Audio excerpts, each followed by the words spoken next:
fuck have you been, Scotty? We found him. He is alive and well. And alas, the low torque prophecy has been fulfilled. The one that was promised to us like 3,000 days ago, whenever L.A.B was invented. Today officially marked the launch of the Scotty Cameron low torque OC putters. OC standing for onset center. And there are two shapes in this line. The Phantom 11R, which is technically a new shape, and a studio style fastback. This one only comes in right-handed. Fastback is the exact same as the current retail studio style fastbacks, but this Phantom 11R is a much cleaner take on the current Phantom 11. Sort of a tour-inspired look, and if you don't notice it right now, the R stands for the more rounded edges compared to the current model. This change, which I think once pointed out is super noticeable, on top of the fact that they removed the arrow, which looks like it was drawn on there by a 12-year-old, is phenomenal. I mean, I cannot say enough good things about how clean this looks. I hope they bring it into the line next year. A really important note about these putters is that they both come with 1 degree of shaft lean stock, but they used a spud instead of putting the shaft directly into the head, so you can bend these, take away a little bit of loft, add some loft, and you will change the lean by doing that. Now, personally, I'm not a big fan of lean, and honestly, I think on the fastback, they could have just totally done without it, because they're not offering any sort of press grip with these putters, and the fastback really doesn't have that much onset, so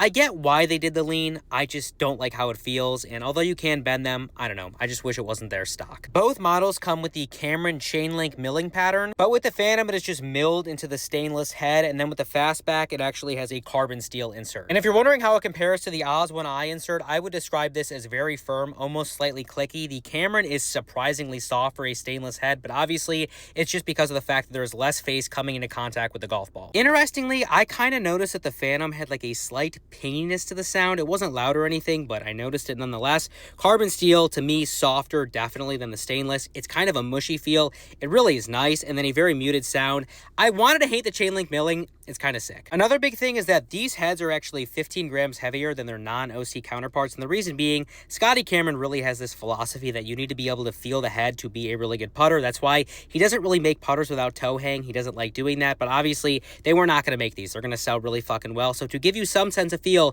they just added some head weight back. This puts the head weights of both of these in the 370 to 390 range. That little spud adds some weight to the fastback. That's why it's heavier than the stock one as well. So 370 on a 35 and then 390 on a 33, and they feel heavy. That is definitely something I noticed when putting with them. Final thoughts. I mean, this is easily the most premium feeling low torque, zero torque putter that currently exists. It's kind of amazing that these and the Odysseys are the exact same price, because this feels like a more premium product, but at the same time, I like what other companies are doing from like a tech and design perspective. There's nothing crazy innovative about these. It's just a premium zero torque, low torque putter. Overall, I'm not really sure if they're gonna end up in my bag, but it's a cool drop nonetheless.